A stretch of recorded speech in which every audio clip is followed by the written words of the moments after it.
Shalom. Selamat datang Bapak yang dari Penggilingan, Pak.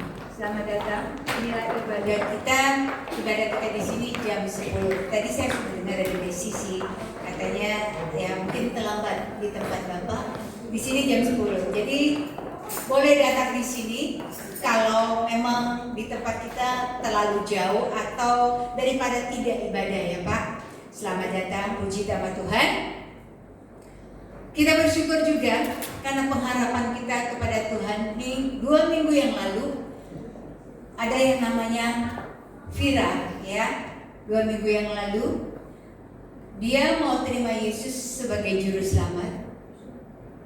Saya bertanya kepada dia, kenapa kamu mau terima Yesus? Ada apa? Kenapa? Apa kamu melihat di lingkungan kamu atau di sekitar kamu atau Ica? Iya. Dia katakan iya. Karena kenapa? Dia katakan kok enak ya? Maksudnya itu kok enak. Mungkin dia tadinya kan dia pakai kerudung gitu ya. Barangkali dia melihat ada sesuatu yang luar biasa. Itulah kita anak-anak Tuhan yang kita harus memberi imbas kepada orang yang melihat kita. Kenapa? Ada apa di dalam kita? Karena kita mempunyai pengharapan hanya kepada Tuhan.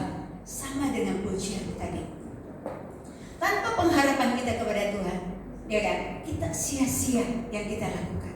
Karena Tuhan itulah memberi kekuatan bagi kita. Jadi mungkin Vira mengalami hal seperti itu yang dilihat adalah Ica. Kok enak kata dia. Begitu saya tanya, dia katakan iya. Ya baik. Jadi jemaat yang ada, kita harus menjadi berkat dimanapun kita berada. Kita harus menjadi terang dimanapun kita berada. Ya, janganlah kita menjadi batu sandungan sehingga orang mengatakan, apaan tuh Kristen? Apaan? Enggak lah. Pasti Tuhan aku yang paling bagus. Karena kenapa? Orang Kristen terkadang tidak menjadi contoh. Itu yang jadi kita ini adalah surat terbuka. Jadi semua orang bisa melihat kita. Jangan pernah kita berpura-pura di dalam Tuhan. Karena Tuhan kita tidak akan bisa tertutupi gitu loh ya. Jadi kalau kita adalah surat terbuka, kita harus lakukan apa yang Tuhan mau sehingga kita menjadi terang setiap orang melihat kita. Amin. Begitu ya jemaat. Jadi saya bersyukur hari ini kemarin dia sudah doa terima Yesus. Hari ini dia akan katekisasi ya. Dia akan menerima pelajaran siapa Yesus dan kenapa harus terima Yesus dan dibaptis ya. Jadi setelah itu nanti setelah selesai baru bisa dibaptis ya. Ya Vira. Puji nama Tuhan, kita sama-sama kita mau baca firman Tuhan. Kita ambil di Ibrani 6 ayat 19. Kita bangkit berdiri, kita baca sama-sama. Ibrani 6 ayat 19 kita baca bersama. 2, 3. Pengharapan itu adalah sau yang kuat dan aman bagi jiwa kita yang telah dilakukan sampai ke belakang tabir. Amin. Silakan duduk. Ya. Pengharapan itu adalah sau yang kuat dan aman bagi jiwa kita yang telah dilakukan sampai ke belakang tabir. Saya beri tema kita bisa kehilangan barang berharga, ya. Tapi jangan sampai kehilangan pengharapan kepada Tuhan. Karena pengharapan Tuhan itulah satu-satunya yang berpegang kuat dalam kehidupan kita. Tuhan itu bagaikan sau kapal tanpa sau. Tahu sau? Itu adalah jangkar, ya. Kalau di kapal dijangkar namanya ya. Jadi kapal besar itu dia membutuhkan jangkar ya. Tanpa jangkar itu dia akan terombang-ambing. Dia akan terombang-ambing bahkan bisa tenggelam. Tapi kita butuh Tuhan dalam kehidupan kita. Kalau kita gak punya Tuhan dalam kehidupan kita juga akan terombang-ambing. Gak jelas kemana. Bergaul dengan siapapun, kalau kita bergaul dengan orang tidak benar, tentunya kita pasti akan jadi tidak benar juga. Jadi kita harus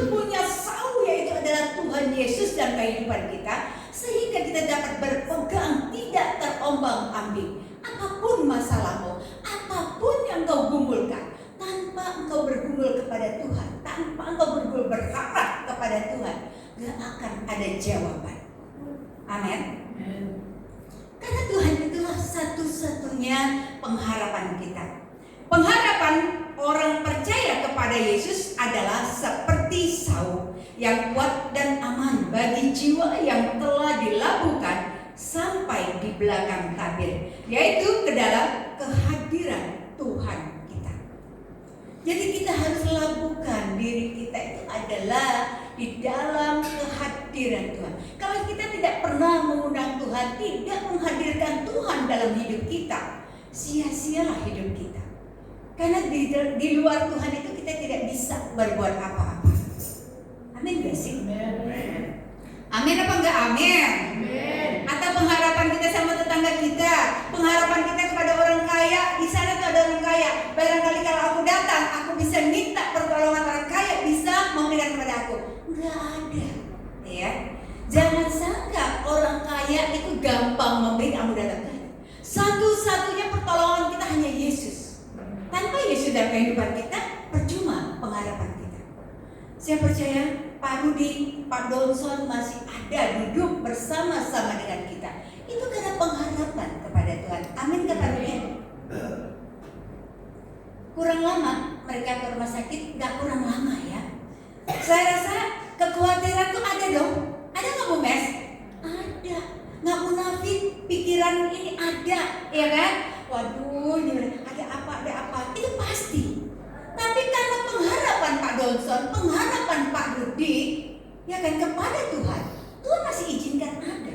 Demikian kita semua. Kalau kita ada masih bisa beribadah, itu semua karena Tuhan dalam hidup kita, bukan karena kita hebat, bukan karena kita mampu. Kita ini nggak mampu. Sebenarnya kita ini manusia adalah manusia yang gimana ya? Malas. Kalau bukan karena Tuhan yang menyeret kita untuk ibadah, ada baiknya kita tuh ada enaknya tidur aja di rumah lebih enak, ya kan? Datang ke gereja ngapain? Habis duit. Karena kenapa? Ya di gereja kan ada persembahan, berapa kali aku ada gitu. Itu kenapa? Itu kan manusia. Tapi bukan itu yang Tuhan minta dalam kehidupan kita itu. Tuhan mau kita hati kita ini loh datang kepada Tuhan beribadah, pengharapan kita kepada Tuhan. Karena Tuhan memberi pengharapan kepada kita. Tanpa Tuhan kita tidak bisa berbuat apa-apa. Oh enggak, aku ada mertuaku, mamaku kaya, aku tinggal telepon. Ma, aku butuh duit. Ma, aku ya. Sekali bisa, 2 kali bisa, tapi tidak selamanya. Karena sumber itu adalah Yesus sendiri. Sumber itu bukan orang tua kita, sumber itu bukan bos kita. Sumber kita itu adalah Tuhan Yesus sendiri, ya. Kapal tanpa sauk pasti akan kebawa ombak dan terombang-ambing, bahkan bisa tenggelam. Itulah hidup kita. Tanpa Tuhan kita akan kehilangan arah. Kita tahu tidak sedikit orang-orang kehilangan arah. Dalam segala pergaulannya, cewek kenal cowok, cowok kenal cewek, banyak yang hilang. Di sini gak ada ya, amin. Jangan pernah ada di sini, di luar banyak. Ya. Termasuk anak saya, Bapak Ibu. Anak saya karena pergaulan dengan kenal laki-laki yang tidak seiman, hilang lagi, hilang arah. Itu loh. Tapi kita sebagai orang tua, kita juga gak mau berserah begitu aja hilang arah. Tapi kita akan rebut kembali. Bagaimana caranya? Banyak berdoa. Hanya dengan berdoa. Berdoa lama gak sih? Kata Okta kemarin, lama juga ya Bu, 10 tahun. Untung Ibu sabar ya, katanya gitu. Karena itulah orang tua. Orang tua tidak akan membiarkan anak begitu saja. Kita akan rebut dengan cara apapun. Kita rebut dengan cara adalah duduk di kaki Tuhan. Pengharapan kita hanya kepada Tuhan. 10 tahun loh, bukan 10 hari. Bukan 10 bulan. 10 tahun coba. Kalau dari orang melahirkan bayi udah bisa lari 10 tahun ya, udah kemana-mana. Coba. Itu yang saya alami ya. Jadi jangan sampai kita salah pergaulan. Jangan sampai kita salah kalau kita bergaul dengan orang yang tidak sehati atau seiman dengan kita pasti itu oleng bagaikan kapal tanpa saut, tanpa jangkar tadi, oleng kemana-mana, dibawa arus. Dibawa arus perjanjian laki, perjanjian suami, perjanjian pacar. Ya, kata pacar, lu mau pacar sama gue, lu ikut gue. Itu pasti kan suami pacaran laki dan perempuan pasti ada seperti itu. Kamu mau cinta sama aku, kamu harus ikut aku. Demikian juga saya, Bapak Ibu Saudara. Dulu saya bilang, lu kalau mau nikah dengan gue, pasti lu harus ikut sama gue. Jangan harap bawa gue ke Kristen. Lu ikut gue. Jadilah suami ikut saya. Coba. Makanya saya tidak pernah bosan-bosan menyaksikan kepada anak-anak saya, jangan sampai kalian kebawa arus. Kalian harus kuat di dalam Tuhan. Kalau sudah kebawa, mami ini loh contohnya, ya. Contohnya, pokoknya kamu harus ikut aku kalau kamu mau nikah dengan aku. Jangan coba-coba kamu bawa aku ke Kristen. Aku nggak mau. Tapi laki karena dia mau sama kita, akhirnya ditinggalkan Yesusnya. Jadi ikutlah saya. Tapi apa yang saya alami, semua kalian tahu ya. Saya alami neraka yang ada di dunia. Makanya saya menghimbau, jangan pernah kita lakukan seperti itu, karena itu sungguh tidak enak. Awalnya sih enak, kesannya enak kayak awalnya. Apalagi waktu menikah, wah awalnya nih enak. Tapi sebulan, 2 bulan, setahun, 2 tahun, kita akan alami rasa yang tidak enak. Terutama yang kita sudah menjual Yesus. Di sini juga ada yang alami itu ya. Desi dulu juga begitu, ya. Jual Yesusnya, nikah. Pokoknya kalau gua nggak nikah sama dia, gua mau bunuh diri aja dah. Dia minum obat berapa mesin? 12 mesin, 12 biji, ya. Coba demi mau nikah dengan pasangan tidak seiman, dia mau bunuh diri, minum obat 12 biji sekaligus. Itu. Dia menyangkal Yesusnya, ya. Akhirnya tapi untungnya dia kembali, ya kan? Untungnya dia kembali. Maksud saya itu jangan dicontohin ya, jangan dicontohin karena pasti kita akan terima prosesnya yang gak enak. Awalnya enak, nikah enak ya. Wah akhirnya diizinkan lah sama orang tua nikah, ya.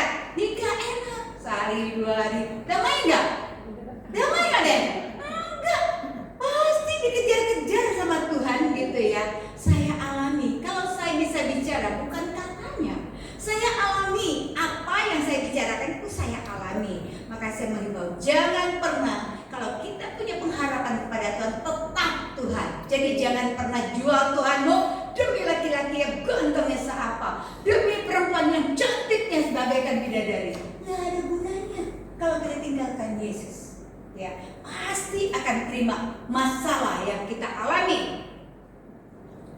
Kita perlu hidup kuat seperti Saul tadi ya. Hidup kuat dalam Tuhan supaya kita tidak terbawa arus pergaulan bebas dan tidak gampang meninggalkan Tuhan kita tadi. Ya, kalau kita kuat berpengharapan kepada Tuhan. Kalau nih cewek-cewek anak muda yang masih belum ya, yang sudah nikah, sudah alami, itu udah gak bisa apa-apa ya.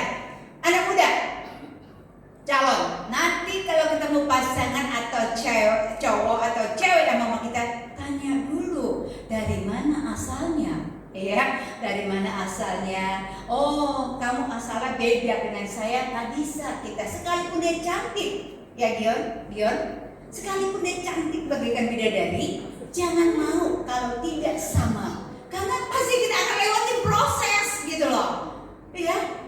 Demikian juga perempuan, kalau dapat wow, si masnya ganteng loh, berjenggot, wow keren dan itu kan ya, gak apa-apa lah, jangan pernah berkata gak apa-apa lah, ya. Sekali kita berkata gak apa-apa lah, dia juga sama aja kok, sama aja, gak sama. Nikah, saat kalian nikah memang enak, lancar semuanya, tapi udah hanya prosesnya langsung, gak pakai besok-besok, langsung akan kita alami, ya. Ponakan saya dulu juga gitu, gak apa-apa, sama aja, gak apa-apa, sama aja. Setelah nikah apa yang terjadi? Pisah antara suami dan istri, satu ke selatan, satu ke timur. Kenapa? Sampai anaknya lahir dia tidak melihat anaknya lahir. Karena kenapa? Dimusuhin sama mertuanya.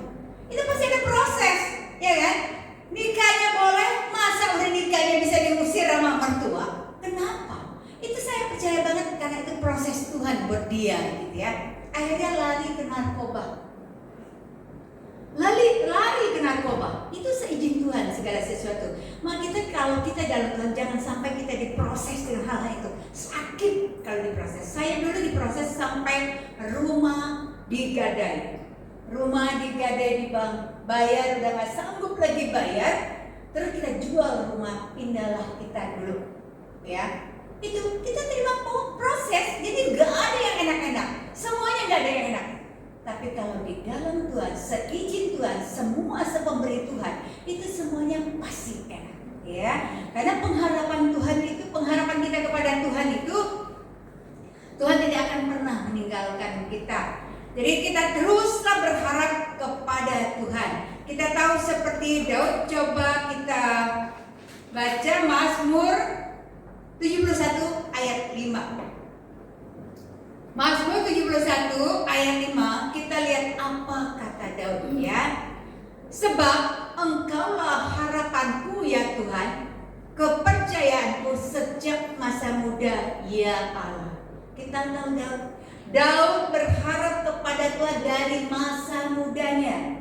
Jangan masa mudanya juga kalau kita udah hidup pergaulan bebas, sudah bebas.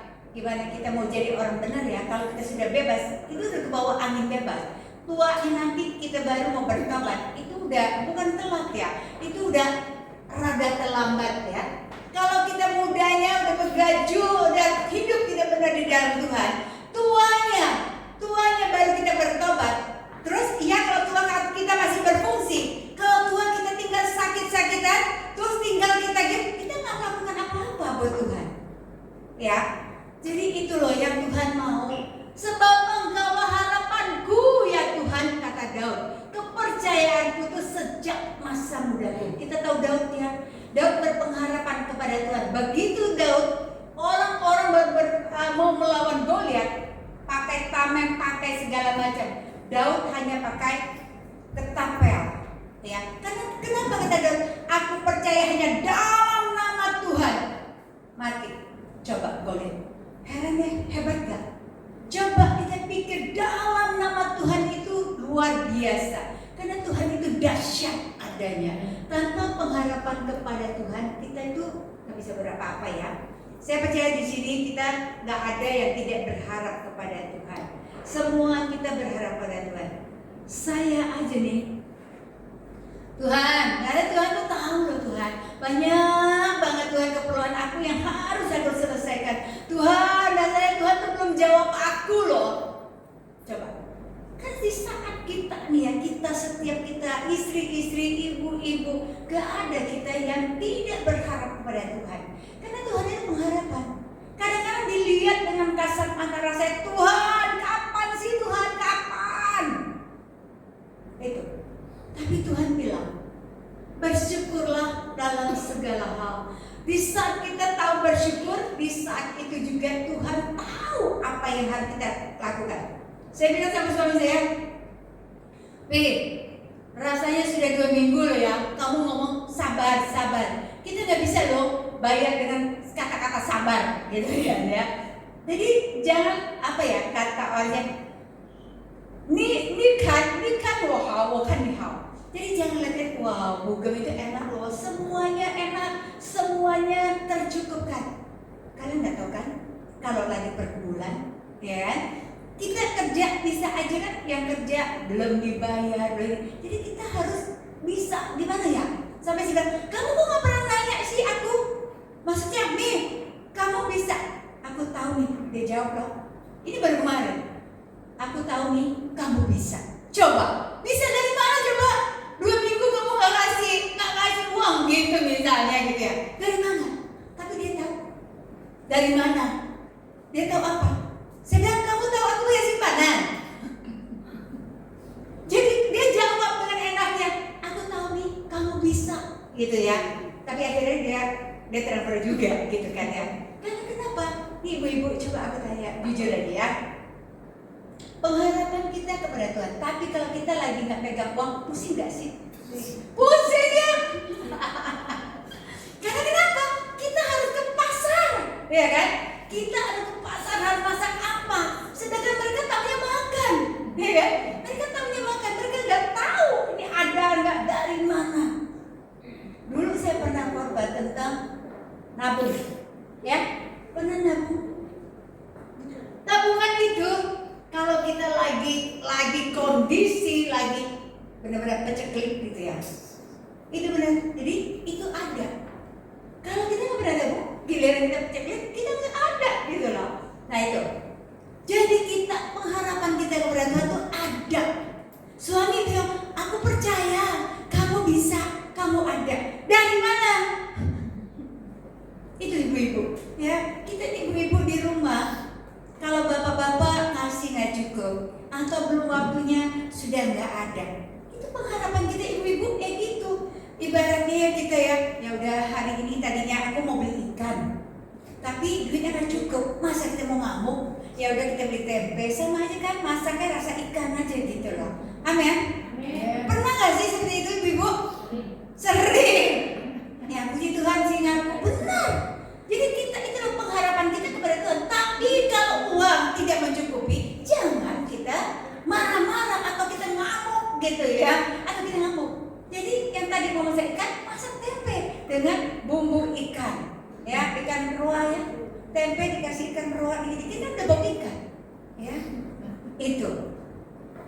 Jadi kita harus punya pengharapan Bapak Ibu, karena kalau tanpa pengharapan kita tuh nggak bisa berbuat apa-apa. Karena Tuhan itulah pengharapan kita satu-satunya. Kita tahu banget apapun yang harus kita lakukan, itu Tuhan itu yang ada dalam kehidupan kita. Kita kalau melihat tetangga kadang-kadang emang kita nggak ngeliat orang-orang ya, enaknya orang tuh ya ampun, duit tuh apalagi dilihat ya di Facebook, duit rasanya berapa teh, wow banyak banget, bagi kayak satu gepok ke aku ya daripada dicolongin kan. Sejujurnya kadang-kadang kita ibu-ibu kan gitu ya ngeliatin seperti itu, ya ampun dicolongin seperti itu loh. Nah kadang-kadang kita ngeliatin begitu merah juga kan mata kita ya. Hijau apa merah itu? Hijau. Hijau juga kita ngeliatin seperti itu gitu. Saya yakin bagi kita mempunyai pengharapan kepada Tuhan, kita tahu apa yang harus kita lakukan. Karena Dia punya, bukan kita punya. Amin. Dia ada, bukan kita punya. Jangan melihat, wow, dia baru beli tuh, nginclong banget. Aku juga pengen dong. Tapi padahal kita bukan di situ. Kita kan juga nggak tahu dia dapatnya dari mana, ya.